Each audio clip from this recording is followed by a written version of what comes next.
Hey, what's going on, everyone? Have you ever felt like you're eating really healthy and exercising, but then you step on the scale and it hasn't moved? Isn't that frustrating?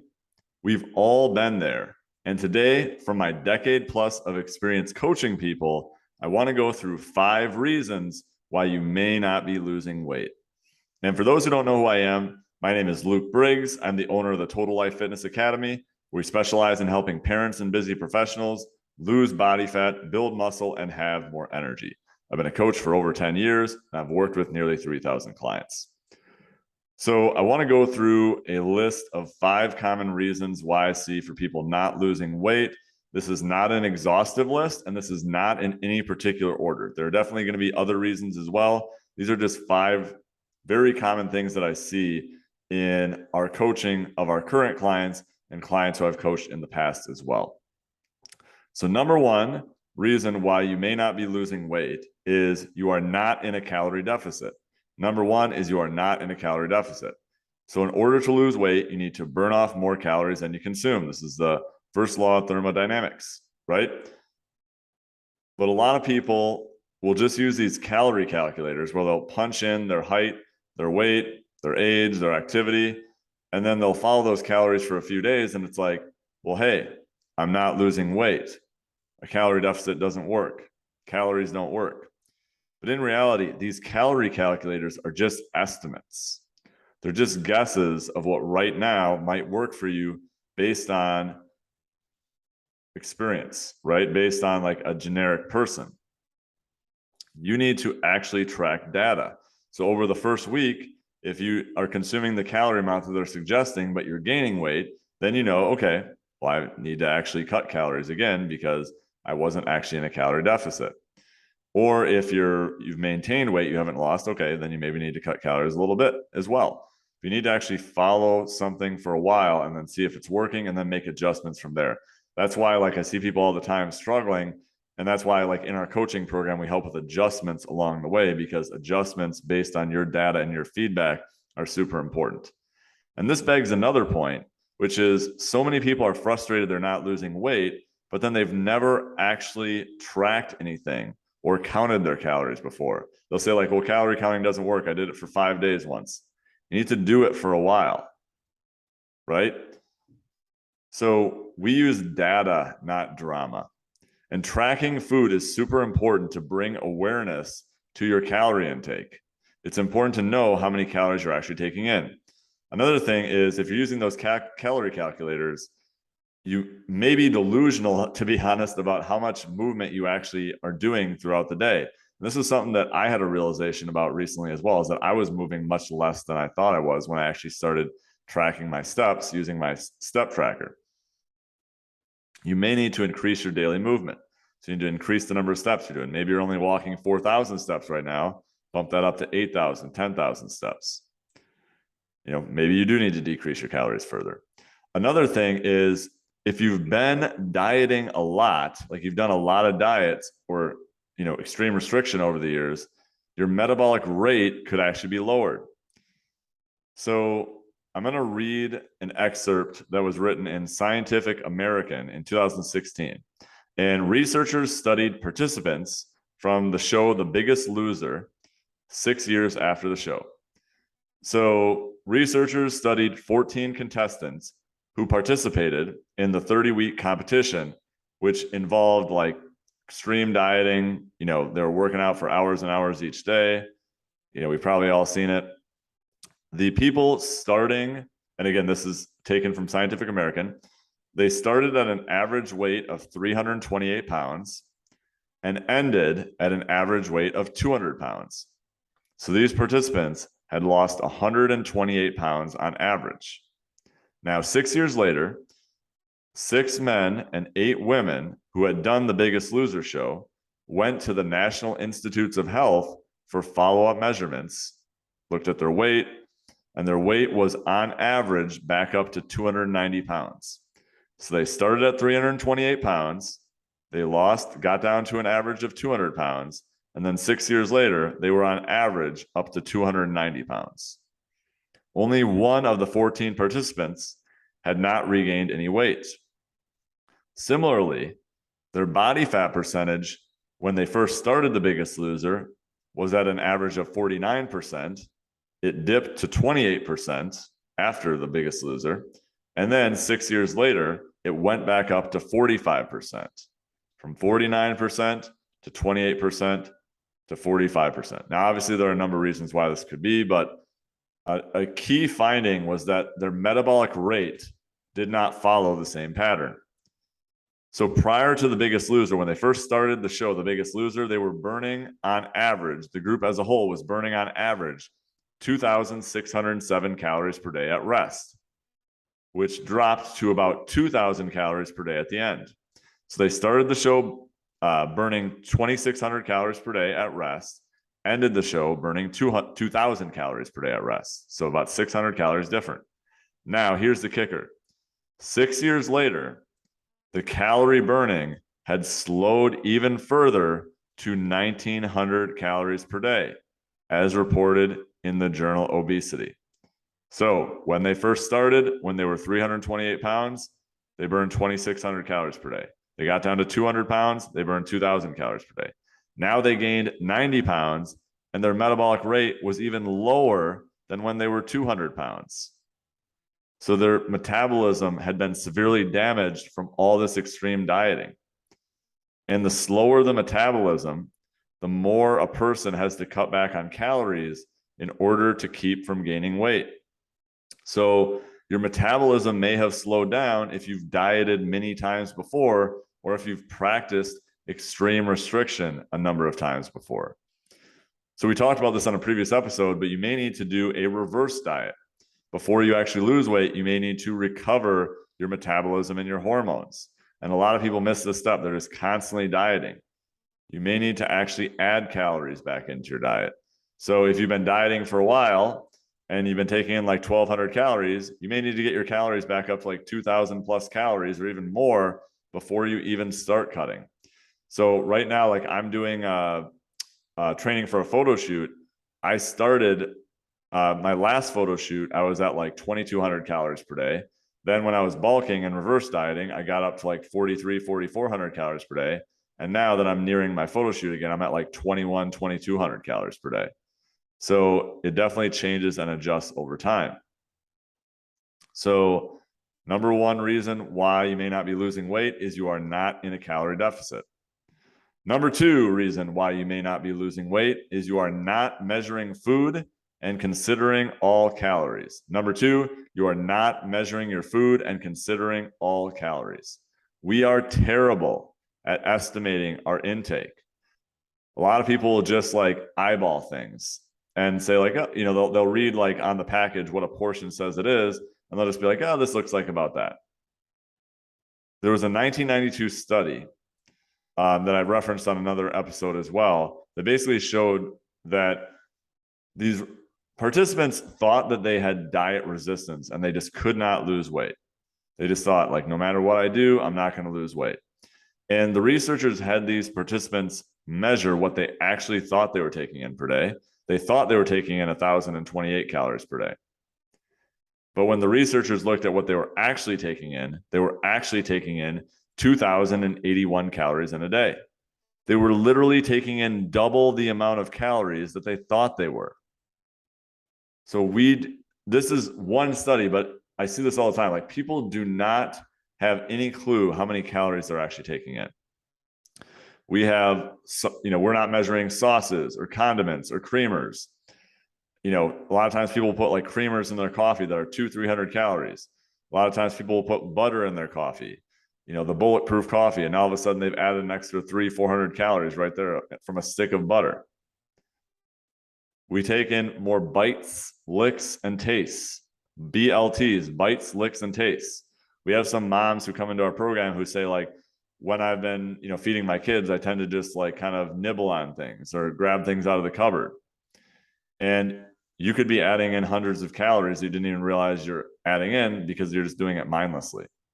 Or if you're eyeballing foods, again, we don't want to eyeball foods. Like if what you've been doing hasn't been working and you haven't been losing weight, you continuing to eyeball foods is not a good idea. A lot of people want to do intuitive eating, but your intuition has gotten you to where you are right now. So it's not a good idea to rely on your intuition to get you to where you want to go. You need to actually measure things objectively. Here's some common foods that I see people overeat. So peanut butter. 2 tablespoons of peanut butter or 32 grams of peanut butter is 180 calories, depending on the brand. Now, I see a lot of people just like take a spoonful of peanut butter and just kind of eat it. And that could be, 400 or 500 calories right there, which is more than double what an actual serving is. Nuts. A quarter cup of nuts is 170 calories. So if you're just reaching and grabbing a handful of almonds or walnuts or mixed nuts, you could be eating way more than you think. Like you could be eating 500, 600, 700 calories just from grabbing a big handful. Measure it out. Granola. A half cup of granola is 250 calories. A lot of people will just pour granola on things or think, oh, granola is healthy. I can have a lot of it. It's still high calorie. So don't just mindlessly add granola. Dark chocolate is another one. 1.5 ounces of dark chocolate, which really isn't that much, is 230 calories. So if you're just like eating a bar of dark chocolate, you could be eating like 1,000 calories. But it's healthy, but it has health benefits. But if you're still eating too many calories, that's not a good thing as well. Olive oil. Olive oil is a big one. 1 tablespoon of olive oil is 120 calories. That's not that much. I remember we had a client when she first joined our program who since has gone on to lose like 35 plus pounds. When she first started, like she loves to cook and she would just like pour olive oil on everything that she cooked, like wouldn't measure it out, would just kind of pour it and realize like she was probably taking in 500 to 1,000 calories of olive oil for a meal. When she actually started measuring it out, she was much more aware. So olive oil is another culprit. Again, just because something is healthy and has good health properties doesn't mean you can just have as much of it as you want. Trail mix. Trail mix is another one. People just grab handfuls of trail mix, they'll eat it mindlessly, and that's hundreds or 1,000 plus calories right there. Tortilla chips. So I looked up Tostitos. 7 Tostitos tortilla chips is 140 calories. Only 7 chips. So if you're just sitting down mindlessly eating chips, not really paying attention to how many you're eating, you could be eating loads of chips. Dressings. 2 tablespoons of olive oil and vinegar is 250 calories. A lot of times at restaurants, people will be like, oh, well, it's olive oil, it's healthy, I'll just pour it over my salad. You could be adding hundreds of calories. Mayonnaise. 1 tablespoon of mayonnaise is 90 calories. So if you're eating a sandwich and you're just like dripping a bunch of mayonnaise on it, you could be adding hundreds of calories. Blue cheese dressing. 1 tablespoon of blue cheese dressing is 80 calories. Again, these are all depending on the brand. But if you just mindlessly pour that on it, or even ranch dressing, 1 tablespoon of ranch dressing is 77 calories. If you're just mindlessly pouring dressing on your salad to make it taste better, you're going to be adding lots of calories. So use things like low-calorie condiments. Lemon or lime juice is 0 calories if you want to pour that on your salad. Yellow mustard, just a few calories, depending on how much you're having of it. French dressing, soy sauce, low-calorie barbecue sauce. Add things like rubs, like I've used like steak or chicken rub. Spices, salt. I use Himalayan pink Himalayan sea salt on like everything. Pepper, use things like that. Alcohol is another big one. Alcohol. So this is according to Forbes, what an average drink is. So a standard drink, according to Forbes, a margarita standard drink is 740 calories. A pina colada standard drink is 644 calories. A Long Island iced tea standard drink, 780 calories. Craft beer could be up to 600 calories. A White Russian, 425 calories. A Mai Tai, 350 calories. A champagne cocktail, 250 calories. Especially if you're having multiple of these every single night, you could be literally having your entire budget of food in just alcohol. So good options on a diet, or if you're in a calorie deficit, maybe 6 ounces of rum and Diet Coke, 65 calories, 6 ounces of vodka and soda, 65 calories, 12-ounce Bud Light or light beer, 110 calories, 4 ounces of dry champagne, 105 calories. It obviously depends on how much you're having at one time. If you're just like having a ton, obviously the calories are going to add up, or it depends, how many servings you're having, right? And then also alcohol leads to other foods as well. Like a lot of times people consume alcohol at night when their willpower is already at its lowest. I was just talking to a client of ours the other day, and she was talking about how when she, goes out with people on the weekend, she might have a drink, might have second drink, and then that leads to other things that she's having, right? Like you're ordering other things, you're ordering greasy foods because again, your willpower is down and, you just have like everything in sight. So that is another reason why consuming a lot of alcohol can have negative impacts, because it also leads to eating other things. Another thing you want to make sure you're doing when you're measuring things is you want to measure with the food scale, not with tablespoons and cups. Measure using the food scale, not with tablespoons and cups. So several years ago, I had always measured things out with cups and with tablespoons. So I remember measuring out oats. So I was having some, dry oats that I was mixing with water and cinnamon. And I'd always measured them out in a cup. And one time I looked at the package and it said 1 cup is supposed to be 80 grams. So I measured out what I'd always been measuring out with the cup. And then I put it on the food scale and it said it was 100 grams. So this whole time I thought I was taking in a cup, but I was really taking in 25% more calories than I actually thought I was taking in. I was taking in, and sometimes I was having multiple servings of things. So I was literally taking in possibly, a couple hundred more calories than I thought I was just on that alone, just on the oats. So definitely measure in grams and ounces. Don't measure in cups and tablespoons. Number 3 reason why you may not be losing weight is you are consistent Monday through Friday, but not on Saturday and Sunday. You are consistent Monday through Friday, but not on Saturday and Sunday. You need to have about 3,500 calories of a deficit each week to lose about a pound. So if you're in a 500 calorie deficit Monday through Friday, but then you go over by your calories by 1,500 to 2,000 each weekend day, you're offsetting your calorie deficit. So this happens all the time where people will be like Monday through Friday at about lunch, they'll be really great. Then Friday night comes around, you're relaxing, you're like, I don't feel like cooking anything. You just order a pizza, you kick back, you have a couple of drinks. Then the weekend, you're rushing around with the family, and then you stop out to eat multiple times. You just grab things on the go, you grab bars, and then you don't eat much during the day, but then you're starving at night, and then you just grab snacks and you just keep eating. And then Monday comes around and you're like, I kind of way overate over the weekend. So then you go back to eating healthier and eating less. And then the weekend comes around again, and then you're just tired from the discipline structure on the weekday, and you just keep eating whatever. So a lot of people will say, well, if I need to measure things out and stay on track on the weekend, how is that any fun? But you need to plan for the weekends as well. You know what else isn't fun? Not losing weight when you're trying to lose weight and you're feeling uncomfortable in your body. That is not fun either. So you can have other things. You just need to plan for them. What I highly recommend someone does is on Friday, look at what you have coming up on Saturday and Sunday. Where are you going to be? What are you going to have access to? Look at menus ahead of time. Pre-log your food in a food tracking app so you already know how many calories you're going to be taking in at that particular place, and then you can reverse engineer the rest of the day.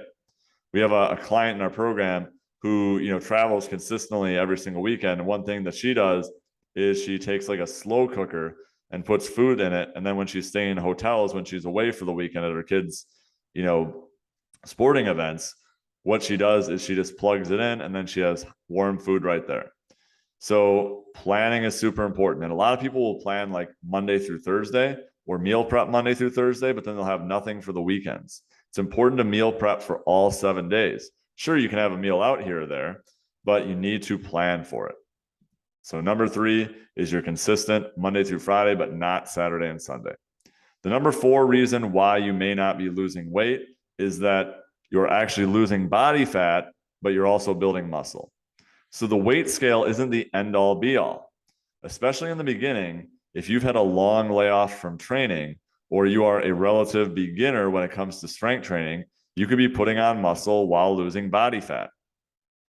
So a lot of people who come into our programs, especially like some moms who have maybe done a lot of cardio throughout their lives, once they actually start doing strength training, they'll sometimes notice in the first few weeks they won't lose as much weight, but their clothes are fitting better. Their body composition is completely different. I remember having this conversation with someone who joined our program who had like lost a bunch of weight on their own doing a lot of cardio, but then like they were kind of frustrated because they weren't losing as much weight after joining our program. But then I'm like, didn't you just say that your pants are fitting way better? So the person was building muscle and losing body fat. So body recomposition. It's also important to do measurements and progress photos. People who come inside our Total Life Fitness program, we have them do progress photos and take, waist measurements, hip measurements, things like that. Because the scale isn't going to tell the whole story. You need to look at your body composition as well. Our goal is body recomposition, not weight loss. Our goal is fat loss, not weight loss. They are completely different. So your body, the scale is your body against gravity at one arbitrary moment in time. You might be backed up. You might be your time of the month, whatever. There are many reasons why the scale can fluctuate. So again, you may actually be losing weight or losing body fat and building muscle. Number 5 reason why you're not losing weight is that your environment isn't conducive to weight loss. You have too many temptations around the house. You look at your kitchen, on the counters, in the cupboards, in the pantry, in your fridge, in your freezer, you have all these unhealthy foods sitting out.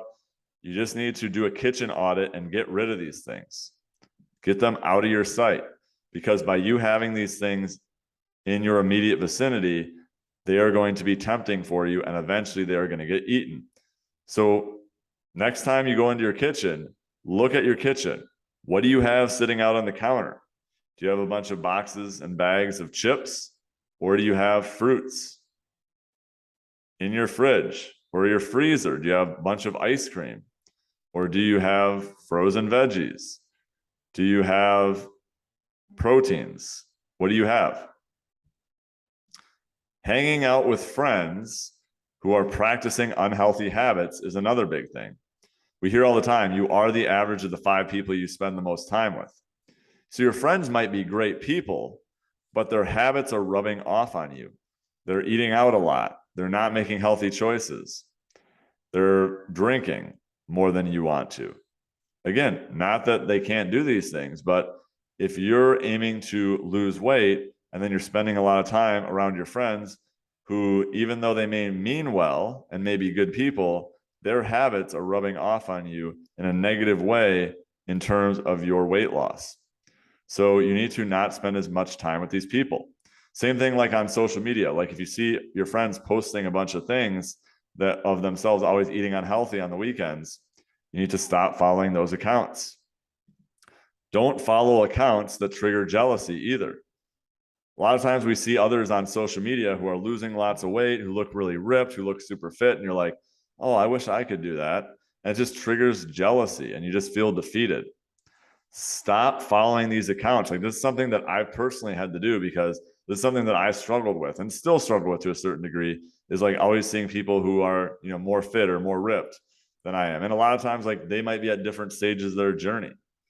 You might be 1 year into your journey. They could be 10 years into their journey. So stop comparing yourself to other people. Compare yourself to where you are right now. Here's a bonus number 6 reason why you may not be losing weight is that you are not being patient enough. Number 6 bonus is that you are not being patient enough. I remember when I was an in-person trainer, this was probably within my first year or 2 of being a coach, we had the 6-week transformation challenge at our gym. And one day, it was about a week and a half into the challenge, one of our members came up to me and said, hey, my friend who's doing the challenge is kind of frustrated. And I said, okay, what do you mean? He said, well, she's not losing weight. I said, okay, well, how much weight has she lost? She said, well, she lost like 8 pounds in the first week, but she's only lost 1 pound this week. So she had lost 8 pounds in the first week, but only 1 pound in like the next 3 or 4 days. So she was losing weight. She was just unrealistic with her expectations because she saw the 8 pounds in the first week, which is mostly like bloat. You know, you're getting rid of water weight. You could have been eating a ton of calories and now you cut them down and you're just losing a bunch of not even fat, but just water weight. So typically, I see people all the time who are like, oh, I only lost 6 pounds in 4 weeks. That's great progress. 1.5 pounds a week of weight loss is great progress. It doesn't mean you're not losing weight. Or someone will lose 2 pounds 1 week and then they'll lose no pounds for the next few days and they'll think they're in a plateau. You're not in a plateau if you haven't lost weight for a few days. Me personally, that's how my weight usually goes. And I'm cutting down for a photo shoot. I will sometimes be the same weight or it'll even go up a little bit and then it'll come down. You just need to be patient. That's why I personally recommend weighing yourself daily or at least like 3 days per week so you can see the fluctuations throughout the week. Everyone wants to lose 30 pounds in 90 days. But the thing to remember is that it didn't take you 90 days to gain 30 pounds, and it's not going to take you 90 days to lose 30 pounds, especially if you want to do it right. If you just want to lose weight and restrict yourself, by all means, be my guest. But you're probably just going to gain the weight back and you're not going to lose weight the right way. That's why we lose weight slowly and sustainably so that you can actually maintain your weight loss, build muscle, and focus on body recomposition and not end up doing diet after diet after diet and wondering why you're ending up right back where you left off 6 months, 12 months from then. So hopefully this is helpful. Again, this is not an exhaustive list. These are just some things that I've observed from my years of coaching. Hopefully they're helpful to you. If you have any you'd like to add, reach out to me on social media. I'm probably most active on my personal Facebook profile. You can reach out to me. You can join our free Facebook group. It's linked in the show notes. You can follow me on some other platforms as well. But we really appreciate you and taking the time to listen to this today and appreciate your support of our podcast. We're going to keep pumping out great content for you, and we will chat soon.